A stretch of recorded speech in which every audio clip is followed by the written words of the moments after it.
Hi everyone, Richard Branch, your Chief Economist for Dodge Construction Network, and I'm here today to talk about the Construction Starts news release for June 2024. Now, as a reminder, what we do at Dodge is we're tracking construction projects all the way through from their earliest germination and design through till groundbreaking.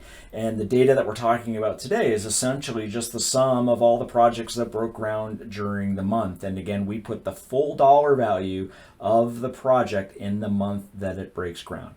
So when you look at the headline figure here, not a great month June was.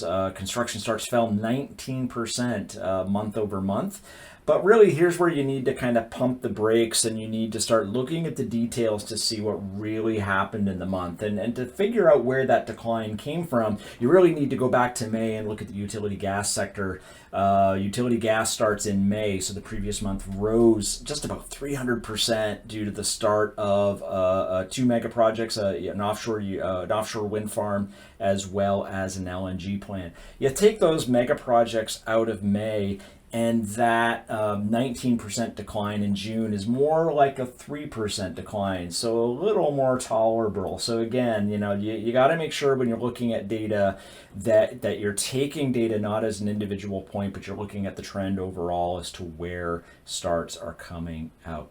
So in terms of where we saw some winners within the June data, single family continued its positive momentum. Again, it's making modest month over month increases, which is great news for the rest of the sector, right? Because most non-residential and infrastructure project types will follow residential, particularly single family construction.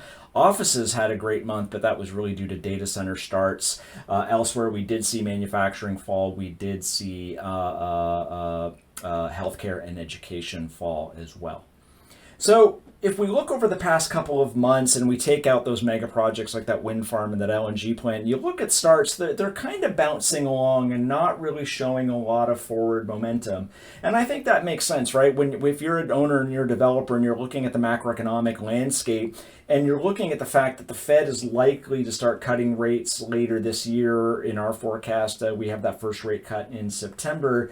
You're probably holding pat and you're saying, you know what, I'll slow walk these projects that I've got in the planning stage until the financial conditions for construction are a little better towards the end of 2024 and especially into 2025.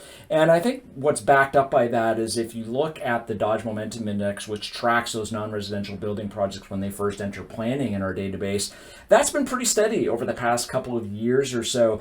So there's a lot of projects sitting behind the dam here, waiting to get started, waiting for those conditions to improve. And again, we think that happens towards the end of this year, especially as the interest rate environment becomes much more conducive to construction. Again, late 2024 and into 2025. So we'll leave it there for now. Thank you so very much for watching. I hope you enjoy the rest of your summer, and we'll talk to you real soon.